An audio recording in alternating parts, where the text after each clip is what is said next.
로마서 8장 29절 30절 제가 읽어드리도록 합니다. 하나님이 미리 하신 자들로 또한 그 아들의 형상을 본받게 하기 위하여 미리 정하셨으니 이는 그로 많은 형제 중에서 맏아들이 되게 하려 하심입니다. 또 미리 정하신 그들을 부르시고 부르신 그들을 또한 의롭다 하시고 의롭다 하신 그들을 또한 영화롭게 하셨느니라. 아멘. 구원론에 있어서 부르심과 중생의 또 이 큰 은혜들을 우리가 함께 배워가고 있습니다. 하나님의 말씀을 또 영의 양식으로 또 잘 받아 먹으시고, 믿음은 들음에서 나고 들음은 하나님의 말씀에 있다라고 하는 것처럼 여러분이 이 또 주어지는 말씀을 잘 듣고 마음에 새기게 될 때 여러분의 영혼이 건강하게 자라갈 수 있는 것입니다. 부지런히 들으시고 또 부지런히 잘 받아 적으시고 중요한 부분들은 또 잘 기록해 두셨다가 또 곱씹으셔야 되고 또 되새기셔야 되고, 한 귀로 듣고 이렇게 그 1시간 설교에서 지나가는 것으로 만족하지 마시고 또 잘 열심히 받아 적으시고 또 한 주간 동안 돌아가셔서 조금 어려운 표현들은 좀 또 살펴보셔야 되고 연관 성경 구절들을 또 묵상하시면서 하나님의 말씀을 영의 양식으로 채워간다라고 하는 과정은 이렇게 설교로부터 시작해서 여러분의 삶 전체에 함께 어우러져 가야만이 열매를 맺는 것입니다. 자, 29절, 30절은 전통적으로 구원론을 설계하는 데 있어서 아주 중요한 우리 개혁파의 구원론의 이 은혜를 소개하는 아주 중요한 구절입니다. 그래서 하나님의 신적 작정으로부터 하나님의 예정한 자들, 그 택함 받은 하나님의 백성들을 하나님의 형상을 본받게 하기 위하여, 이제 이런 부분도 그래서 목회자가 필요한 것이에요.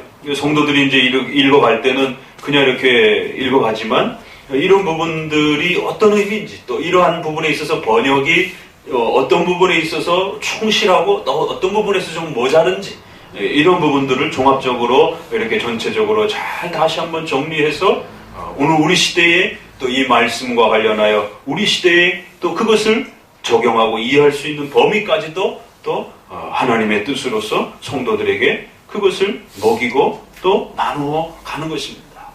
그래서 그 시대에 하나님의 말씀을 또 잘 먹는다라고 하는 것이 어떤 의미인지를 또 잘 이해하셔야 됩니다. 본받게 하기 위하여 하나님의 택한 백성들을 그리스도의 형상으로 본받도록 도와준다. 이런 뜻을 이해하게 되면 조금 의미가 좀 약화되기도 합니다. 본받다라는 단어가 원문에는 없어요. 이것이 이제 문맥을 이렇게 맞추면서 좀 부드럽게 그 의미들을 이렇게 연결해 주려고 하다 보니까 이제 의역이 일어나는 것이죠. 그래서 조금 그 부분이, 근데 이제 그럼 과연 의역이 그 문맥을 좀 더 살렸는가? 아니면 그 문맥의 중요한 의미들이 조금 이렇게 축소되었는가? 라고 하는 것은 이제 이제 목회자들이 또 신학자들이 더 고민하고 연구해야 될 문제인 것입니다. 여기서는 조금 더 이 본받게라고 하는 단어가 차라리 없었다라면 하나님의 아들의 형상으로 되도록, 본받다라는 것과 된다라고 하는 건 조금 뉘앙스가 다릅니다. 우리를 택하신 하나님의 백성들을 그리스도의 형상으로 만들기 위해서라는 그런 의미가 강한 것입니다. 그 베드로전서에 있는 것처럼 신의 성품에 참여하는, 그리스도의 신의 성품에 참여하는, 그리스도와 한 몸을 이루는 어마어마한 그러한 하나님의 구원의 은혜와 복을 말하는 것입니다. 근데 이제 본받다 이러면은 뭔가 이렇게 조금 뉘앙스가, 의미는 알겠는데 뉘앙스가 조금 차이가 나기 시작합니다. 차라리 그거 없고 그냥 하나님의 형상이 되도록 이렇게 하면 좀 더 낫지 않았을까? 하여튼 요 문장에 있어서는 아주 중요한 그 흐름에 있어서 이런 부분들이 또 더 고민을 해봐야 될 문제이기도 합니다. 자, 그러나 전체 부분에 있어서는 미리 정하셨으니 하나님의 택하신 백성들을 그 많은 형제 중에 맏아들이 되게 하시려고 바로 예수 그리스도께서 맏아들이 되시고 그의 택한 하나님의 자녀와 백성들을 이제 양자로 삼으시고 그의 자녀와 백성으로 삼으시는 이 엄청난 하나님의 은혜가 있다는 겁니다. 그러니까 29절은 하나님께서 인간에게 베푸시는 위대한 그 은혜가 도대체 무엇인가를 이렇게 선언적으로 먼저 밝힙니다. 자, 이쪽에는 아담이 창조되어서 행위언약이라고 하는 선악과의 약속을 통하여 영원히 사는 복을 약속하셨습니다. 그런데 피조물로 영원히 그냥 사는 것이. 그런데 우리가 헤아릴 수 없는 놀라운 하나님의 그 심적 계획에 의하여 인간의 죄와 악을 로마서 8장 그 앞선에 있는 것처럼 그 뜻대로 부르심을 받은 자들에게는 모든 것이 협력하여 선을 이룬다라고 하는, 그래서 죄조차도 하나님의 허락하시는 신적 주권에 입각하여 그 역사가 일어난다는 것입니다. 우리가 생각할 때는 선의 역사만이 일어나는 것이 훌륭하다라고 생각하지만 하나님은 그 악을 얼마든지 선으로 바꾸어서 자신의 영광에 사용할 수 있기 때문에 하나님은 선도 필요하지만 악이 존재하면서 발생하여 그것이 하나님의 영광을 또 드러내는 도구로서 쓰여지도록 아담의 타락을 하나님의 신적 작정 속에서 허락하시고 또 다스리셨다라고 말합니다. 어둠을 통하여 하나님의 빛을 훨씬 더 위대하게 드러내는 그러한 놀라운 하나님의 신적 역사를, 하나님의 신적 주권의 역사가 이제 28절에 던져집니다. 그래서 인간의 타락은, 아담의 타락은 인류가 짊어진 참으로 비참하고 고통스럽고 괴로운 것이지만 그럼에도 불구하고 그 죄가 하나님의 신적 작정 속에 허용되어지고 또 통치되어지고 또 그것이 다스려짐으로 인해서 어떤 일이 벌어졌느냐면 예수 그리스도께서 이 땅에 오셔서 친히 그 택한 백성들을 위하여 죄를 지불하시고 죄값을 지불하시고 우리를 하나님의 자녀와 그리스도의 형상으로 그리스도의 몸으로 그렇게 만들어주셨다는 거죠. 피조물로 영원히 사는 것도 복입니다.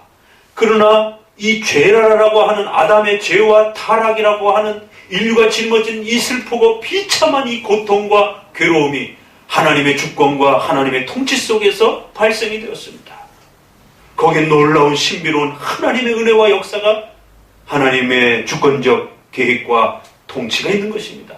그리고는 이제는 우리는 피조물로서의 영생이 아니라 하나님의 자녀로서 예수 그리스도의 형상으로 하나님의 그리스도의 몸으로 영원토록 영생하는 전혀 차원이 다른, 전혀 급이 다른 방식으로서의 어마어마한 은혜가 우리에게 던져졌다라고 말하는 거죠. 여기에는 바로 그 사이에 죄라라고 하는, 이건 어둠의 문제이지만 아픔의 문제이고 괴로움의 죄와 저주의 문제인데도 불구하고 하나님은 그거를 신적 계획 속에서 허락해 주셔서 피조물로서의 하나님의 그 통치와 다스림 가운데 종으로서 살아가는 그 영원한 복보다 하나님의 자녀요, 하나님의 백성이요, 그리스도의 몸으로 함께한 그러한 어마어마한 하나님의 형상으로서의, 그리스도의 형상으로서의 이 위대한 구원의 초대와 하나님의 구원의 복이 열렸다라고 말하는 거죠. 그래서 베드로서에서는 그걸 신의 성품에 참여한다. 도대체 신의 성품에 참여하는 게 과연 무엇일까? 우리가 하나님의 아들의 형상이 된다라고 하는 게 도대체 뭘까? 예수 그리스도와 우리가 한 몸이 된다라고 하는 게 도대체 뭘까? 왜 예수님이 이제 과거나 지금이나 영원토록 하나님이시여 사람이라는 거예요? 예수님은 영원한 신성을 가지신 신이시기 때문에 굳이 영원토록 그 인성을 유지할 필요가 없는 겁니다. 그 인성은 자신에게 굉장히 불편한 것입니다. 신성에 있어서 인성이라고 하는 것은 그건 너무나 급이 다른 것이죠. 그런데도 불구하고 그 불편함을 친히 다 짊어지시고 이제는 신성이신 그 예수 그리스도의 그 놀라운 신성의 성품에 인간의 인성을 추가하셔서 이제는 영원토록 그 인성을 가지신 그러한 신으로서 인성을 보존하는 방식으로서 그렇게 메시아와 구원자가 되시겠다라는 것입니다. 그럼 무엇 때문입니까? 왜 그 불편한 그 신성에 맞지 않는 신성이라고 하는 절대적인 그 위대함과 그 높으심을 왜 그렇게까지 불편함을 초래하시면서까지 사람이라고 하는 인성이라고 하는 이 부분을 놓지 아니하시고 그것도 영원토록 이제 자신의 본질에 그렇게 두시겠다라고 말씀하시냔 말이에요. 그것은 바로 저와 여러분들을 위한 배려요, 은혜인 것입니다.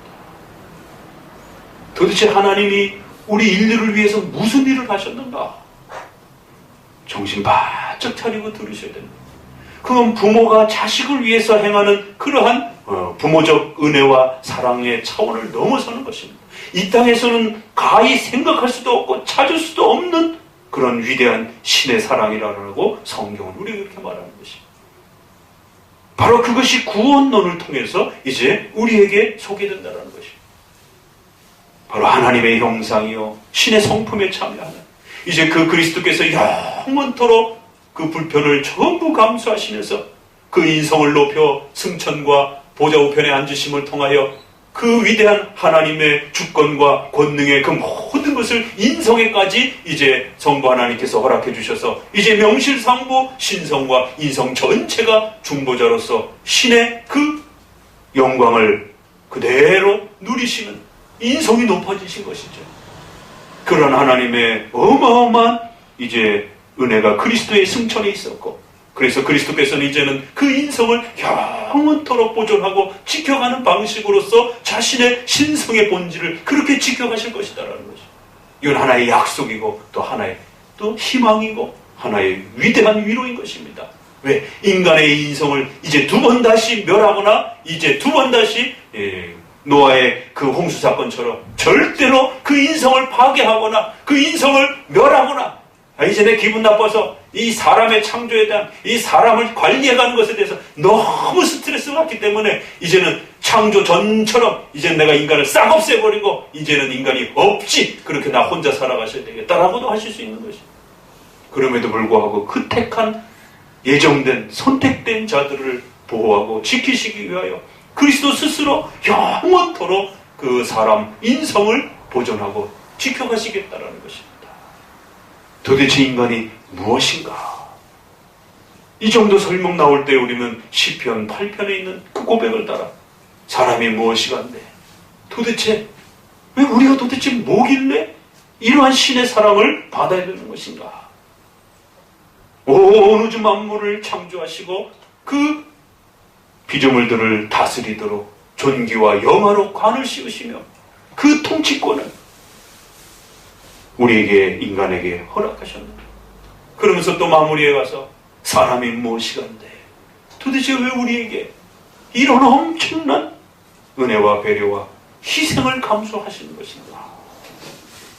그래서 오늘 우리가 읽었던 예레미야에도 이런 위대한 하나님의 신의 사랑을 너에게 베풀어 줬고 또 끊임없이 선지자들을 보내서 이러한 메시지들을 너희에게 들려줬음에도 불구하고 이 백성들이 목이 곧아서 도무지 그 음성을 듣지 않고 마치 자기가 인생의 주인인 것처럼 하나님의 창조와 하나님의 구원의 은혜에 대해서 들으려고 하지도 않고 듣고 나서 깨달으려고 하지 않고 또 그걸 알면서도 하나님이 원하시는 대로 살아가려고 하지 않는 이런 목이 곧은 백성이 있을 수가 있겠느냐.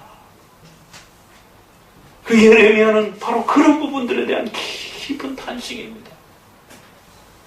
그래서 기독교 강요에 있어서는 그거를 예레미야의 그 정서를 잘 담아낸 말이 배은망덕이다. 이 칼빈이 이 말을 굉장히 많이 씁니다. 배은망덕. 하나님이 우리에게 베풀어 주신 은혜를 어떻게 이렇게 갚을 수가 있느냐. 하나님의 그 귀하고 위대한 그 은혜 앞에 제대로 깨닫기만 한다면 우리 인생을 다 바치고 드려도 모자를 판에 그 하나님을 예배하는 예배 시간조차도 또 우리의 삶의 십계명을 따라서 하나님이 원하시는 대로 살아가라라고 그렇게 얘기를 해도 도와주겠다라고 말씀하시는데도 불구하고 무엇이 두려워서 그 정직에 대한 하나 문제도 살인에 대한 하나 문제도 또 탐욕에 대한 문제 하나도 또 정결에 대한 하나 문제 하나도 그렇게 쩔쩔매면서 자신의 욕망이 분출되는 부분들에 대해서 그렇게 안절부절하면서 하나님의 뜻을 외면하고 거역하면서 목이 곧은 자처럼 위대한 하나님의 은혜를 그렇게 무시할 수 있느냐라고 그렇게 되묻는 것입니다. 오늘 이제 다시 한번 우리가 구원론을 배워가시는 우리 모든 성도들을 다시 한번 이 위대한 은혜를 기억하시고 깨달으셔야 됩니다. 그래서 그렇게 예정으로부터 시작된 하나님의 택한 백성들에게 이제 그 구원을 실제적으로 어떻게 하나님이 또 성취해 가시는가. 그 구원의 위대함을 만드신 것도 하나님이시요. 이제 그 구원의 위대함을 이 부패하고 악하고 죄악되고 목이 곱고 도무지 하나님에 대해서 관심도 없고 하나님의 말씀에 대해서 들으려고도 하지 않는 이 백성들에게 도대체 이걸 어떻게 전달해주고 어떻게 만들어줘야 되는가에 대한 하나님의 역사라는 것입니다. 앞부분은 하나님이 만드시고 이제 그걸 성취해 놓으신 하나님의 위대한 구원의 역사와 계획을 예정이라는 것을 통해서 소개를 했고 이제는 그 예정의 이 엄청난 은혜를 이 백성들에게 어떻게 그걸 베풀어 줄 것인가에 대한 실제적인 구원의 적용과 그 구원의 역사에 대해서 우리에게 가르쳐 주려고 하는 것입니다. 그래서 30절에는 바로 미리 정하신 예정하신 택하신 백성들을 부르시고로부터 이제 출발이 되어진다는 것입니다. 하나님의 그 위대한 예정과 구원의 역사는 부르심이라고 하는 이 엄청난 하나님의 또 구원의 실제적인 은혜와 역사를 통해서 만들어져 간다라고 이렇게 소개하는 것입니다. 그런데 이 부르심과 중생에 대한 이 영광스러운 이 가르침들을 사탄은 성도들이 이 말씀을 듣고 깨닫고 마음의 감격함으로 받지 못하도록 마치 이 부르심과 이 중생의 문제가 인간의 의지와 선행과 인간의 노력에 달려있는 것처럼 끊임없이 교회 강단을 어지럽히면서 그렇게 교회 안에 퍼뜨려 놓은 것입니다. 그래서 이제 우리가 소위 말해서 칼빈주의 구원론에 있어서 부르심, 그 다음에 중생, 회개로 신앙으로 넘어가는 이 과정에 있어서 결국 알미니안주의는 부르심은 비슷해요. 첫 출발은. 그런데 가장 중요한 논쟁이 이 중생이라고 하는 인간이 죽었던 그 상태에서 어떻게 다시 살아나는가? 중생은 거듭나. 다시 살아나는 걸 말하는 것이죠. 죽어있는 죄로 죽어있는 이 인간이 어떻게 살아나느냐라고 했을 때 하나님의 부르심 다음에 중생이라고 하는 이 은혜가 따라 붙는다라고 칼빈주의는 그렇게 하나님의 주권적 은혜를 강조하고 싶어 했던 것이고 알미니안주의자들은 부르심이라고 하는 그 뒤에 회개와 신앙을 두고 그 다음에 멀찌감치 네 번째에다가 중생을 설명하려고 했던 것입니다. 그래서 칼빈주의 목사님들의 설교와 알미니안주의 일반 복음주의자 목사님들의 설교는 그 부분에서 차이가 나는 것입니다. 얼핏 들으면 구별을 못합니다. 하나님이 우리를 불러주셨습니다. 하나님께서 여러분들 여기까지 초대해 주셨습니다. 여러분의 하나님의 은혜를 기억하십시오. 자, 이제 이 말씀을 듣고 우리가 죄인임을 깨닫고 회개하십시오. 예수님을 믿으시기 바랍니다. 예수님을 믿는 자들은 이제 하나님의 자녀가 되었고 다시 살아났습니다. 뭐 틀린 말이 어디 있습니까? 그러면서 여러분이 이제 회개하고 결단하셔야 됩니다. 라고 촉구하는 것입니다. 얼핏 들으면 구별할 수가 없는 겁니다. 그러나 바로 이 흐름 속의 구원의 이 흐름 속에는 인간이 그 구원을 이 역사를 하나님이 아무리 놀라운 잔치를 만들어 놓았다 할지라도 그 구원을 이제 실제적으로 인간에게 펼쳐줄 때에 결국 인간 스스로가 결단해내지 않는다라. 인간 스스로가 자신의 선행과 공로를 통하여 자신의 선한 마음과 선한 의지를 통하여 회개와 믿음이라고 하는 이러한 결단을 이뤄내지 않는다라면 그 엄청난 잔치가 소용이 없다라는 거예요. 그러니까 하나님의 은혜는 말하는 것 같은데 이게 끝까지 자세히 듣다 보면 결국 인간이 모든 걸 결정하는, 결국 그렇게 결론이 나는 것이. 그래서 정신을 바짝 차리고 들으셔야 된다는 겁니다. 하나님의 이 엄청난 구원의 은혜가, 이런 은혜의 잔치가 있습니다. 우리가 천국 잔치라고 하는 복음서의 그 잔치 비유도 나오지 않습니까? 잔치로 초대받은 이 엄청난 잔치가 이렇게 준비되어 있는데 그 잔치를 갈 건가 말 건가는 결국 본인에게 달렸다, 이렇게 말하는 것이죠. 그러니까 결국 그 모든 이 구원의 이 엄청난 역사를 만들어가고 성취해가는 것은 자기 자신에게 달려있는 것이죠. 그러나 개옥교회에 있어서는 순서를, 구원의 그 순서를 그렇게 성도들에게 이해하도록 만들다 보면 결론적으로 결국 인간 자신이 그 구원을 만들어가는 그러한 주체처럼 오해가 되어지게 되고, 그렇게 되면 하나님의 그 위대한 은혜에 대해서는 전부 결국 처음엔 잠깐 시도되었지만 결국 나중에 가서는 완전히 다 없어져 버리고 결국 인간의 위대함만이 남아버린다라고 하는 이 위험을 본 것입니다. 그래서 반드시 구원의 이 역사에 있어서 하나님이 그 죽은 인간을 살려주시는 중생이라고 하는, 살아야 회개도 하고 믿는다라는 것입니다.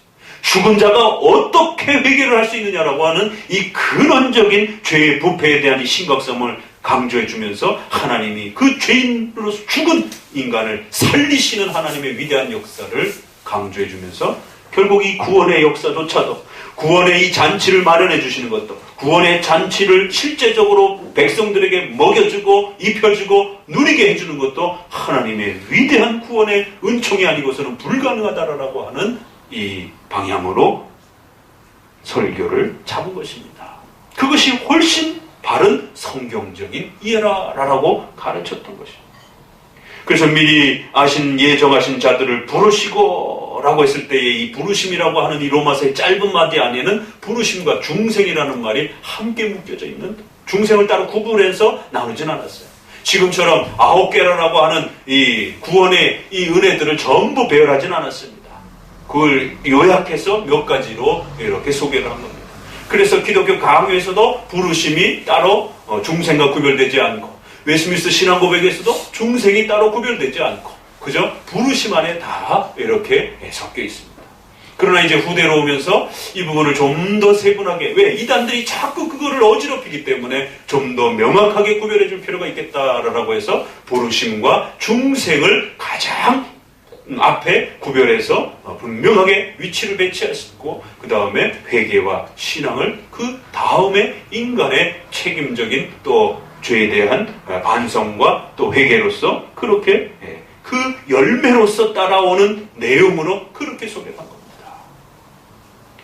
자, 이 정도까지 하고 이제 그럼 우리가 부르심에 대한 이 웨스트민스터 나머지 부분을 또 함께 또 읽어보도록 합니다. 우리 선조들이 또 정리했던 부분들은 이렇게 되어 있습니다. 10장 1번을 다시 같이 읽어봅니다. 하나님은 생명에 이르도록 예정한 모든 사람을, 그리고 오직 그들만을 그분이 정하고 받아들이는 때에 그의 말씀과 성령을 통해서 저희가 나면서부터 처해 있는 죄와 죽음의 상태에서 예수 그리스도에 의한 은혜와 구원으로 혈육있게 부르기를 기뻐하셨다.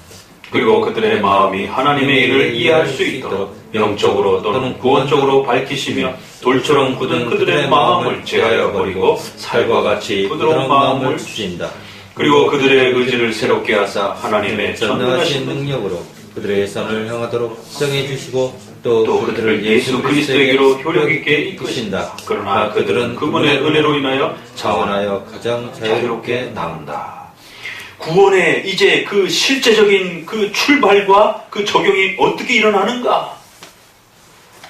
반드시 개혁교회는 말씀과 성령이 결합된 방식으로 역사되어진다는 사실을 명심하셔야 됩니다. 자, 로마 가톨릭은 율법적인 그러한 말씀, 성경적 말씀도 아니고 교황과 신부들이 정해놓은 그 세례라고 하는 성찬이라고 하는 미사라고 하는 질서를 통해서 구원이 실제적으로 이루어진다라고 하는, 그래서 신부가 주는 그 미사에 고해성사에 참여하지 않는다라면 절대로 죄 용서도 없고 구원도 없는 것입니다. 강력한 율법적 말씀주의로 끌고 간 것이. 자, 반대에 어떤 현상이 나타났죠? 말씀을 다 버리고 오로지 성령 받았다라고 하는 성령의 직접적인 그러한 체험과 경험을 통해서 그런 종교 체험이 자신에게 이루어질 때 구원받았다라고 이해를 하는 것입니다. 그러니까 가톨릭 사람들은 그 성찬과 신부가 주는 고해성사와 또 세례를 통해서 자기네들이 구원받았다라고 생각하는 겁니다. 그래서 면죄부라고 하는 그 유명한 증서도 나오기 시작하는 것이고, 그러나 신비주의자들은 방언이나 어떤 신비로운 종교 체험을 했을 때 자기가 구원받은 것이다라는 거예요. 성경을 읽을 필요가 없다라는 거예요. 왜? 성경은 종이에 기록된 그저 문자밖에 효과가 없다라는 것이. 2000년 동안 성도들이 도대체 어떻게 우리가 구원의 이 감격스러움을 우리가 누리고 경험할 수 있는 것인가? 그것은 반드시 성경과 또 성령의 역사가 함께 조화되는 방식, 함께 역사하시는 방식으로만이 우리에게 구원의 이 감격스러움을 맛보고 느낄 수 있다는 것입니다. 성경을 읽지 아니하면, 성경의 이 말씀들을 이해하지 못하면 성령의 역사가 역사하지 않는 것이에요. 성령 하나님이 스스로 그렇게 그 관계를 만들어 놓으신 것입니다. 그것이 우리가 지난 앞서서 계속해서 말씀드렸던 것입니다. 이것을 잘 이해해야만이 왜 효과적인 부르심이라고 해서 그 부르심을 가장 앞에다가 두고 그 다음에 중생을 설명하는가. 부르심과 중생을 좀 더 잘 구별해서 성도들이 이해하도록 그렇게 체계화시켜준 겁니다. 왜? 이 부르심이라고 하는 것은 설교를 말하는 것입니다. 물론 이제 성령께서 우리 안에 내적인 그런 부르심도 여기에 포함할 수 있습니다. 그러나 성도들이 예수님을 믿고 하나님을 알 수 있는, 하나님과 만나는 이 감격스러운 구원의 그 첫 장면이 어떻게 시작되는가에 대한 문제예요. 구원론은. 그럼 어떻게 예수님 만나죠? 소위 말해서 쉽게 말하면 그런 것입니다. 예수님을 알고 싶어요. 어떻게 해야 신을 만날 수 있습니까? 라고 물을 때 가장 형식적인 원리에 있어서 우리가 확인할 수 있는 방식을 말하는 겁니다. 하나님의 내면적인 역사의 이러한 그 모든 면들은 알 수가 없는 겁니다. 그러나 적어도 성도들이 하나님을 만날 수 있는 보편적인 원리로서 성경이 우리에게 가르쳐주는 것은 바로 설교라라고 하는 그 부르심으로서부터 시작이 된다는 거예요.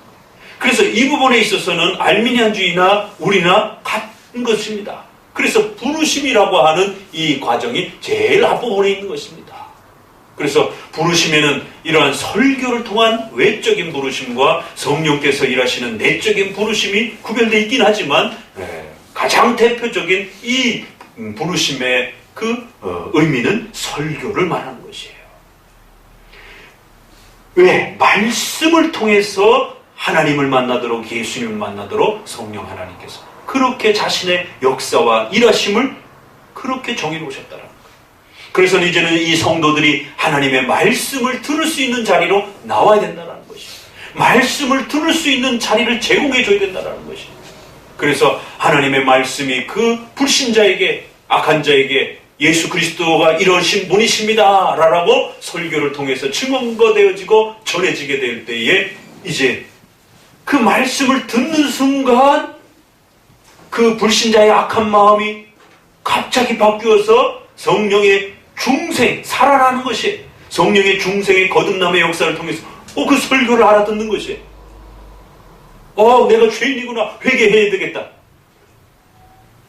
이러한 그 과정이 동시적으로 일어나기 때문에 이것을 앞뒤로 우리가 구별해서 이게 먼저 던져지고 그 다음에 10초 있다가 1시간 있다가 깨달아지고 이런 건 아닙니다. 이 구원의 역사를 이렇게 나누어서 설명하려고 하는 로마서의 이 표현조차도 이것이 한꺼번에 일어나기도 하고 어느 부분은 잠깐 또 지체되어 또 성도의 삶 속에서 시간차를 두고 나타나기도 하지만 그걸 우리가 확인하거나 우리가 그거를 공식화시킬 수는 없는 것입니다. 중생의 역사가 우리 안에 먼저 일어났는데 어느 날 설교를 교회 목사님의 설교를 듣는데 예전에 들리지 않던 설교가 갑자기 들리기 시작하는 거예요. 그럴 수도 있는 것이. 그러면 중생이 먼저 있는 것이고 부르심이 나중에 따라올 수도 있는 것입니다. 그러니까 사실은 이걸 앞에 두나 뒤에 두나 성도가 불신자가 하나님의 말씀을 듣고 그걸 하나님의 말씀으로 이해하기 시작하면서 하나님의 말씀으로 들린다. 이게 사람의 말로 들리지 아니하고 성경의 이 말씀을 들을 때에 하나님의 말씀으로 들리면서 마음에 두려움을 느끼고 자기가 죄인이라고 하는 강력한 그 두려움을 느끼면서 회개하고 싶은 그런 마음에 강력한 열정이 일어나는 것입니다. 그러면 설교와 중생이 어느 게 앞섰는지 우리는 알 수가 없는 겁니다. 목회자도 알 수 없는 거고 성도도 알 수 없는 것이에요. 성령이 중생케 하셔서 그가 교회까지 전도돼 갖고 여기 와서 지금 설교를 듣는 것인지 그냥 억지로 나왔다가 지금 이 설교를 전에 듣는 그 순간에 그 마음이 갑자기 감동이 돼서 하나님의 말씀으로 들려켜지는지는 우리가 알 수가 없는 것이에요. 다만 이거를 그래도 가르칠 때는 구별해서 우리가 교육하고 설명을 해야 성도들이 좀 더 쉽게 이 부분들을 이해할 수 있기 때문에 설교라고 하는 외적 형식적 부르심이라고 하는 이 부르심이 먼저 소개되어지고 그 말씀을 들을 수 있도록 성령께서 우리를 다시 태어나게 하는 중생케 하고 새롭게 하게 되는 그러한 변화가 같이 따라붙는다는 것입니다. 그랬을 때 그 말씀을 알아듣고 내가 죄인임을 느끼고 주님 잘못했습니다. 내가 예수님을 인정하지 않고 살았습니다. 용서해 주세요. 이제 예수님 믿고 싶습니다. 그렇게 순서적인 이해가 따라붙는다라는 것입니다. 그렇기 때문에 반드시 예수님을 믿는다라고 하는 믿음의 고백이 그 불신자의 입을 통하여 확증이 되어야만이 칭이라고 하는 이제 우리가 죄인이 아니라 의로운 자가 되고 하나님의 자녀가 되었다라고 하는 하나님의 선물과 은혜가 그에게 확정되는 것입니다. 아무리 예정된 자의 일을 할지라도 회개와 예수 그리스도를 믿겠다라고 고백하기 전까지는 그가 택자인지 불택자인지는 우리는 알 수도 없는 겁니다. 세상에서 여전히 예수님 안 믿으면서 죄 가운데서 빠져가지고 그렇게 사는 것이 구원의 실제적인 이제 효과는 그래서 효력 있는 부르심이다 이렇게 말하는 것이 그 예정된 자들조차도 이제 실제적으로 거듭나고 믿고 예수님의 자녀로서 확증을 받는 것은 반드시 이러한 효력 있는 부르심을 통해서 강력하게 성령의 역사를 통하여 그가 거듭남이라고 하는 중생의 과정을 통하여 예수 그리스도에 대한 믿음의 그 고백을 확정해야만이 이제 하나님의 자녀로서 의로운 백성으로서의 그 확정을 받을 수 있다는 것입니다. 그 첫 단계가 바로 하나님의 강력한 부르심. 그래서 여기다 앞으로 일부러 효력 있는이라고 하는 형용사를 붙인 겁니다.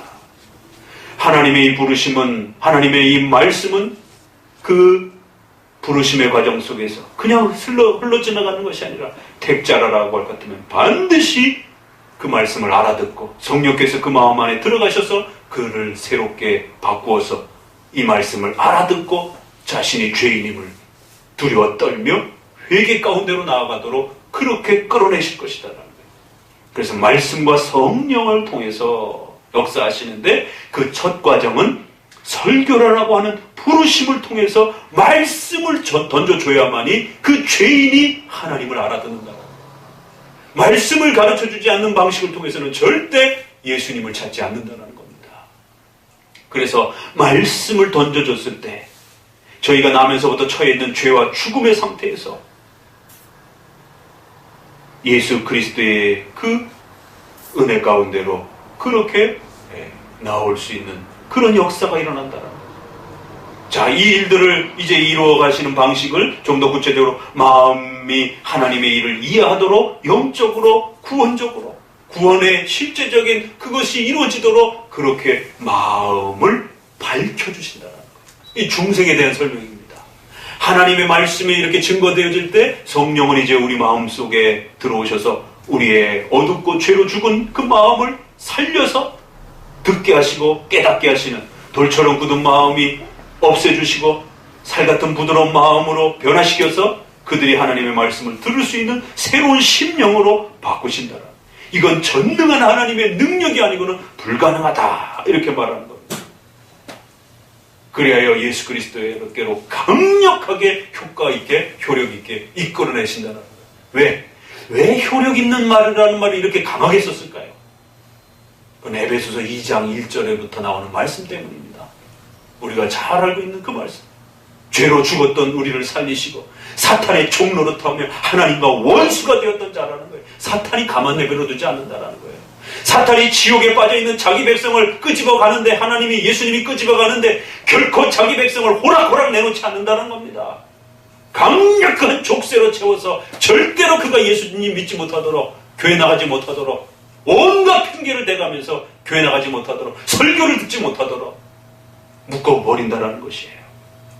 예수님께서 호령하셔서 사탄아, 죽음아, 사망아, 너가 무엇이냐, 고린도서에 있는 말씀처럼 더 이상 너가 왕노릇하지 못한다, 그를 내놓아라라고 하는 강력한 그리스도의 부르심이 성령의 역사를 통하여 그를 살려내심으로 인하여 나오게 되는, 사탄도 감히, 사망도 감히 그를 붙잡을 수 없는 그러한 엄청난 이 역사. 그래서 전능한 역사로 반드시 구원으로 나올 수 있도록 그렇게 효력 있게 한 것입니다.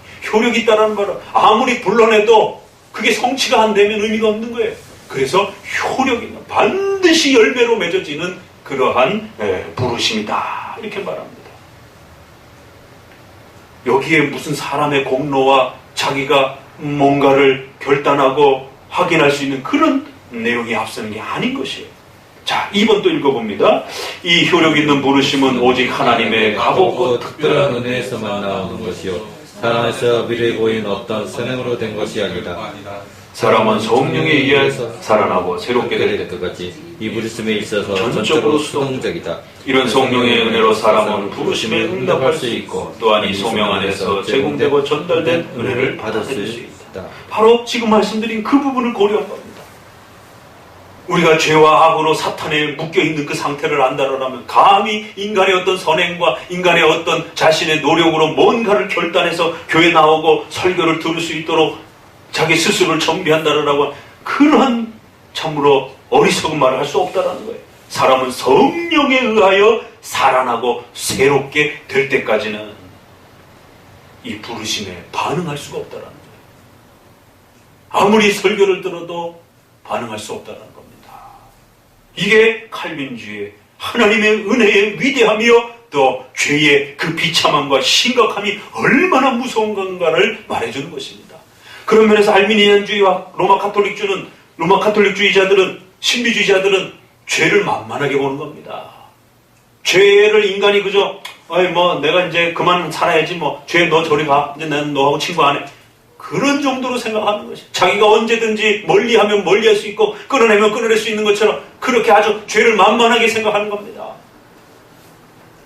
성경에서 말하는 죄란 그런 게 아닙니다. 인간을 집어삼켰고 사탄이 그를 영원토록 지배하며 자신의 종로로 타도록 그렇게 다스려간다라고, 또 인간의 마음 안에 근원적으로, 본능적으로, 본질적으로 하나님을 싫어하고 악을 행하려고 하는 그 폭발하는 인간의 죄성과 이 교만함과 악에 대한 그 무서움들을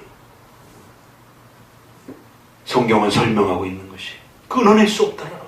마치 알코올 중독자와 마약 중독자가 절대로 그걸 끊어내지 못하는 것처럼, 자신의 죽음이 다가와야만이 끊는 것처럼, 담배도 그렇고 이런 부분들이, 그 중독이라는 게 얼마나 그거보다 수천 배, 수만 배 더 무서운 이 죄의 중독이라고 하는 것이 얼마나 무서운 것인지를 성경은 말합니다.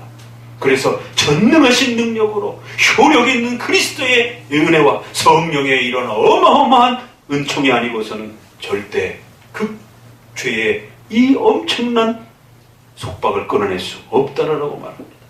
자, 4번 읽어봅니다. 택함을 받지 못한 사람들은 비록 그들이 말씀의 사역에 의해 부름을 받으며 성령의 일반적 사역을 어느 정도 받더라도 그들은 결코 그리스도의 배우지 않으므로 구원을 얻지 못한다. 더욱이 기독교 신앙을 고백하지 않는 사람은 비록 그들이 본성의 빛과 자기들이 고백하는 종교의 법을 따라 그들의 삶을 매우 부지런히 꾸려나간다 할지라도 다른 어떤 방법으로도 결코 구원받을 수 없다. 따라서 그들이 구원받을 수 있다고 단언하고 주장하는 것은 매우 해롭고 가증스러운 일이다. 바로 네 번째, 이 부르심의 방법을 소개하는 겁니다. 그래서 하나님은 말씀이라고 하는, 설교라고 하는 이 방식을 통해서 성도를 죄로부터 끄집어내고 또 성도들이 건강하게 믿음으로 계속 자라갈 수 있도록 이 설교를 성도들에게 은혜의 선물로 주신 것입니다. 그래서 우리 성도들이 이 설교를 듣는 자리를 소홀히 하거나 등한시하면 큰일 나는 것입니다. 이 설교를 듣는 자리는 하늘의 문이 닫히고 열리는 바로 그런 엄청난 하늘의 보화의 이 문제의 시간이라는 것을 기억하셔야 됩니다. 따라서 이러한 말씀을 통하여 깨닫는 방식을 가지지 아니하고는 다른 방식들을 통해서 자기들이 알무리 착하고 선행을 가지고 그렇게 부지런히 살아간다 할지라도 절대로 결코 구원받을 수 없다. 그리고 또 해롭고 가증스러운 일이다. 아주 강한 이 부정문을 거듭거듭 써가면서 부정문 중에서도 최고의 부정문을 써서 강력하게 이 부분을 거부했습니다. 인간의 힘과 노력으로 마치 무엇을 할 수 있다라고 하는 것에 대해서 결코 구원을 받을 수 없다. 혹시라도 그렇게 말하는 자들은 아주 해롭고 가증스러운 것이다라고 하는 최고의 그 혐오 표현을 써서 이 부분에 대한 하나님의 위대한 은혜가 얼마나 높은 것인지에 대해서 말해주려고 했던 것입니다. 죄를 끊어내고 사망의, 죽음의, 지옥의 그 족쇄와 쇠사슬을 끊어낸다라는 게 중생의 이 은혜를 우리에게 주셔서 우리가 살아나서 설교를 듣고 하나님의 음성을 들을 수 있다라고 하는 이 감격스러운 은혜가 이렇게 기가 막힌 것이다라는 거예요. 인간이 처해 있는 이 사망의 짐으로부터 하나님의 음성을 듣고 예수 그리스도의 이 구원의 감격스러움을, 주님이 우리의 죄를 위하여 죽으셨다라고 하는 이 감격스러움을 듣는 것이 우리의 마음에 그거를 감동으로 받을 수 있다라고 하는 것이, 이렇게 엄청난 성령 하나님의 은혜가 거기에 역사되어지지 않고서는 일어날 수 없는 것이다라는 겁니다. 그렇기 때문에 이 구원의 은혜를 깨닫는 자들은 평생 하나님 앞에 감사하며 살더라도 부족함이 없는 것입니다. 뭐 돈 때문에, 어떤 명예 때문에 무엇이 우리에게 주어지지 않았다라고, 그건 구원을 만만하게 보기 때문에 그런 것이에요. 죄를 만만하게 보기 때문에 그런 것이에요. 하나님 앞에 감사하기 위하여 자신의 시간과 물질과 명예와 자신의 삶을 구별하는 것에 대해서 여전히 불안하고 안절부절한다라고 하는 것은, 그건 죄와 구원의 이 문제들을 여전히 제대로 이해하고 있지 못하는 것입니다. 자, 제네바 교리문답에서는 이 중생의 문제를 조금 더 이렇게 다른 좀 관점에서 이렇게 좀 더 보강하면서 좀 더 다른 또 보강할 수 있는 부분이 있습니다. 자, 원죄를 설명하면서 죄와 관련해서 중생의 부분이 이렇게 설명합니다. 읽어봅니다. 일반적으로 원죄라고 불리는 죄로 인간 안에 있는 하나님의 형상이 완전히 파손되어 인간과 그 후손은 하나님의 대적하는 자, 즉 사탄의 노예로서 죄악에 봉사하는 자가 되었다. 그 결과 영원한 사망이 위로부터 중생하지 못하였던 자, 또 현재 중생하지 못한 자와 또 장래도 중생하지 못할 자들을 지배하며 주관할 것이다. 성령은 하나님이 선택하신 자의 마음속에 그의 말씀 안에 계시된 하나님의 약속에 대한 확고한 신앙을 창조하심으로써 우리를 중생시킨다. 그리하여 우리는 이 믿음으로 그리스도 예수와 그리스도 안에서 우리에게 약속하신 축복과 은사들을 굳게 붙잡는다. 보세요. 얼마나 멋있는가 이 표현. 완전히 파손되어 이제 하나님을 대적하고 사탄의 노예로서 죄악에 봉쇄하며 그렇게 이 험하니 지옥의 정죄를 받아 죽음에 처해 있는 그런 자들이란 거예요. 영원한 사망이 그들을 지배하며 중생하지 못하고 몸은 살아있지만 그 영혼이 죽어있는 이 사망의 지배 속에 중생하지 못했던 자, 지금도 중생하지 못한 자, 또 장래에도 중생하지 못한 자. 왜 이런 표현을 나눠서 썼을까요? 그 죄악의 심각함과 사망 상태에서의 우리를 더 강력하게 감죄해 주려고 구별을 해가면서 중생하지 못할 자들을 지배하며 주관할 것이다.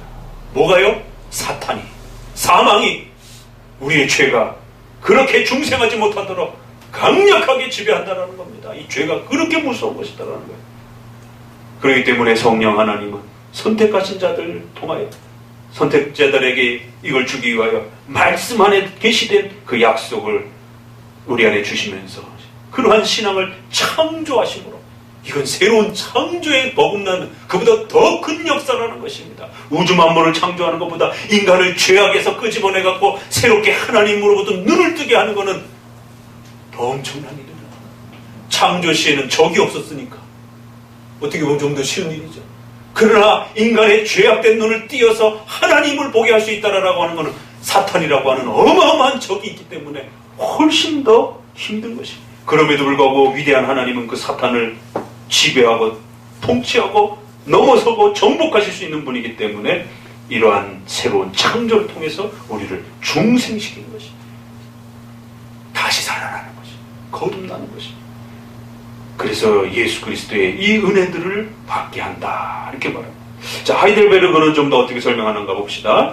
자, 그러면 왜 성령께서는 세례를 중생의 씻음과 죄의 씻음이라고 부르십니까? 거기에는 충분한 이유가 있습니다. 하나님께서는 우리에게 우리의 더러운 씻음이시듯이 그리스도의 피와 영이 우리의 죄를 씻어준다는 것을 가르치시는 것입니다. 그러나 더욱 중요한 것은 하나님께서 이러한 신적 보증과 표제를 통하여 우리의 죄에 대한 영적인 씻음이 물에 의한 몸의 씻음처럼 실제적이라는 점을 확신시켜 주시고 있다는 것입니다. 그래서 우리 개혁교회에 있어서는 이것이 바로 교회론으로 넘어가는 것입니다. 그렇기 때문에 왜 우리가 세례를 그토록 중요하게 여기는가? 또 이제 신비주의자들은 여기에서 또 혼란을 일으킨 것이죠.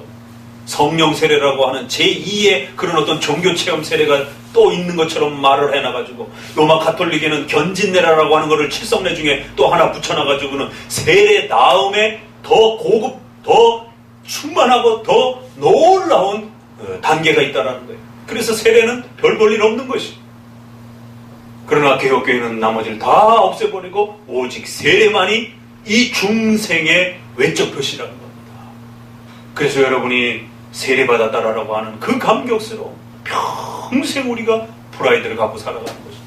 내가 죄로부터 깨끗함을 받았고 의인이 되었다라고 하는 외적 표지가 세례라는 것입니다. 하나님의 자녀라고 하는 외적 표지가 세례인 것입니다. 그래서 반드시 전쟁이나 이 어떤 자연재해 속에서 급격히 죽는 자를 제외하고는 의무적으로 성인들은 반드시 세례를 받아야만 되는 것입니다. 또 그 성인된 자녀들의 유아 세례는 필수적으로 하나님 앞에 이 구원의 확증을 확립해 가셔야 되는 것입니다. 죽음의 사자가 넘어갈 때에 6월절에 애굽의 이 백성들이 그걸 무시하고 외면을 했을 때 다 죽어가는 것입니다. 그러나 하나님이 주신 외적 표지로서 그 6월절에 피를 문 밖에다가 바르면서 그렇게 자신들이 하나님의 백성이라고 하는 그 표지를 가지고 있는 자들에게는 죽음이 넘어간 것입니다. 세례란 해도 되고 안 해도 되는 그런 단순한 문제가 아닙니다. 그러나 로마 가톨릭은 이 세례를 지나치게 자신들의 그런 권위를 강조하기 위한 방법, 수단으로 사용했기 때문에 문제가 된 거고, 너무 지나치게 문제를 해서 자기네가 세례를 주지 않으면 구원 못 받는다라고 이렇게 망가뜨려놔서 문제인 거고, 또 신비주의자들은 세례를 아무것도 아닌 것처럼 망가뜨려놔서 문제가 된 겁니다. 그러나 개혁교회에 있어서는 아무렇게나 해도 되는 게 아닌 것이고, 그렇다고 지나치게 마치 세례 못 받으면 구원 못 받는 것처럼 그렇게 지나치게 하는 것이 아니라면 이건 필수적으로 반드시 성도들이 평생 위로를 받을 수 있는 소중한 가치라는 겁니다. 그래서 성인들에게 있어서 세례를 등한시할 때에 징계를 받는 겁니다. 또 그 부모가 유아 세례를 등한시했을 때 하나님으로부터 징계를 받는 것입니다. 교회로부터도 징계를 받지만 하나님의 무서운 징계가 있음을 기억하셔야 됩니다. 고린도전서 11장에 바로 성찬, 교회의 성례를 등한시했을 때 성도들이 질병이 생기고 죽어나가는 이런 무서운 하나님의 징계가 발생됐다라고 말합니다. 그건 구약뿐만 아니라 신약에서도 성도들이 세례와 성찬이라고 하는 이 하나님이 소중하게 세워주신 우리 중생과 우리 믿음의 자라감에 대한 이 소중한 교회의 외적 성례를 무시하게 될 때에 성도들은 사탄의 공격에 노출된다는 것이. 그래서 반드시 자신의 세례에 대한 이 소중한 가치들을 잘 기억하고 또 유지해가고 또 성찬에 대한 이 위로들을 교회 안에서 끊임없이 지켜가야 된다라고 그렇게 권면하는 것입니다. 이 세례가 중생의 그러한 외적 표시라는 겁니다. 우리가 다시 살아났다라고 하는 바로 중생의 씻음과 죄의 씻음에 대한 외적 표지가 세례라는 것입니다. 중생이란 이렇게 성령의 역사와 또 그것이 얼마나 위대하고 또 성도들을 평생토록 위로해주는 수단이 되는지를 또 세례를 통해서 이 중생의 가치를 잊어버리지 말고 살아가라시는 거예요.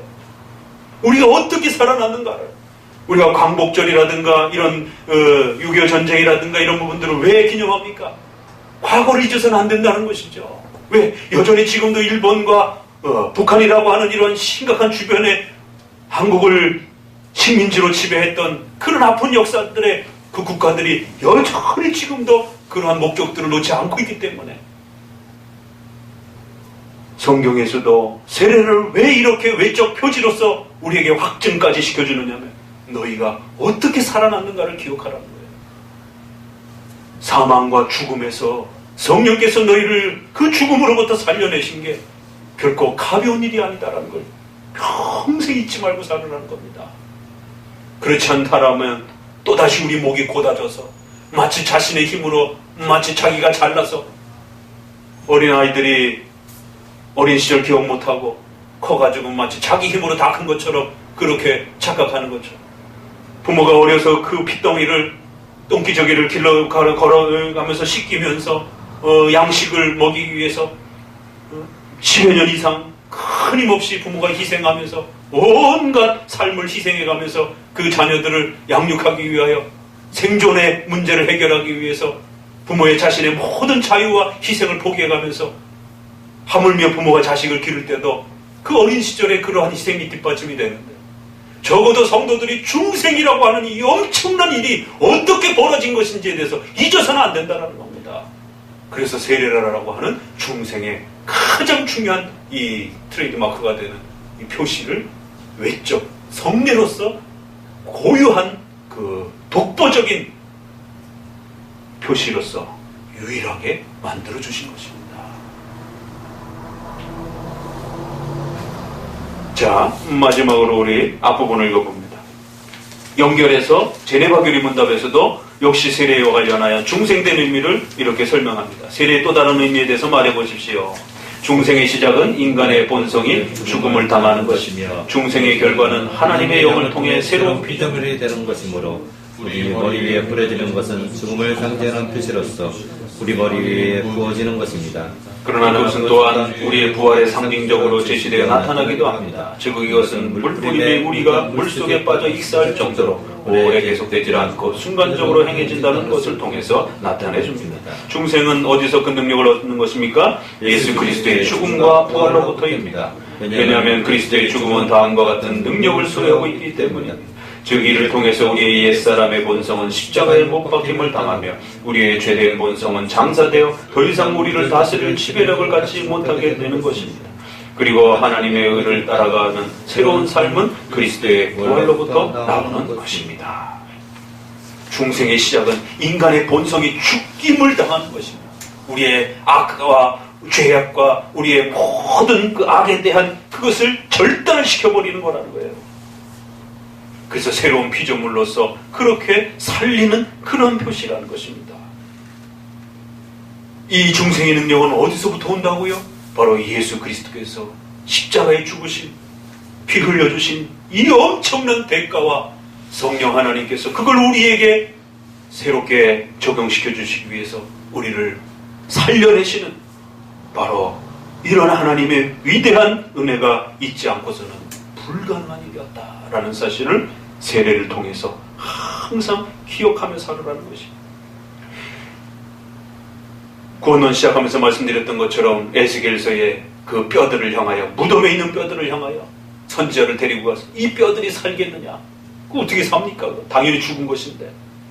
그러나 너가 하나님의 말씀을 대언하여 그 뼈들을 향하여 살아나라라고 말하라는 것이. 그럼 뼈들이 살아날 거라는 겁니다. 말씀을 던지라는 것이. 그러면 죽은 자들이 그 말씀을 듣는 일들이 일어날 것이다라는 것이. 너희 마른 뼈들아 여호와의 말씀을 들을지어다.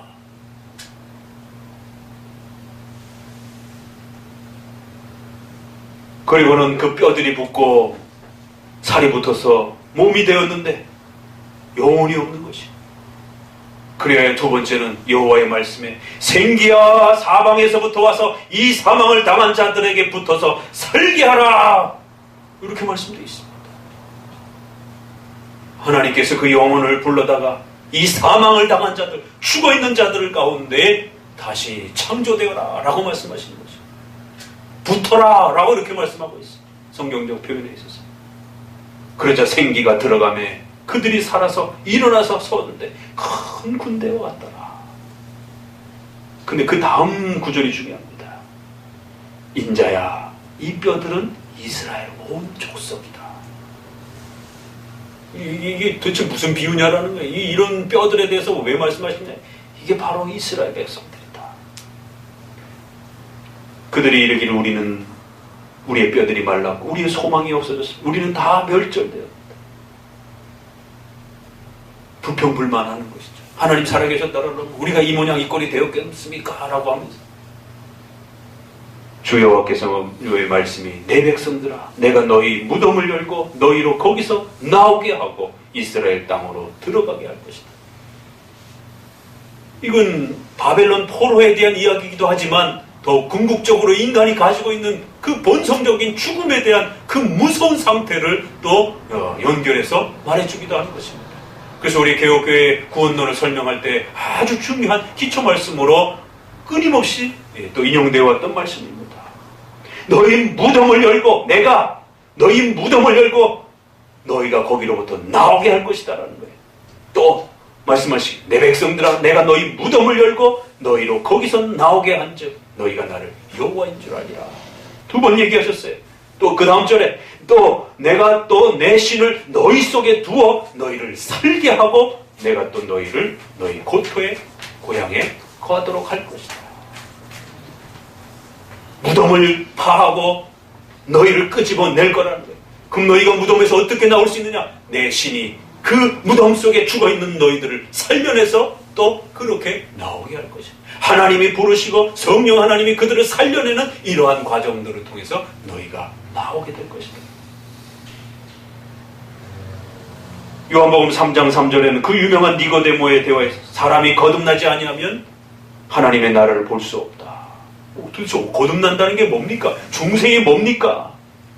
사람이 물과 성령으로 나지 아니하면 하나님 나라에 들어갈 수 없는, 육으로 난 것은 육이요 성령으로 난 것은 영입니다.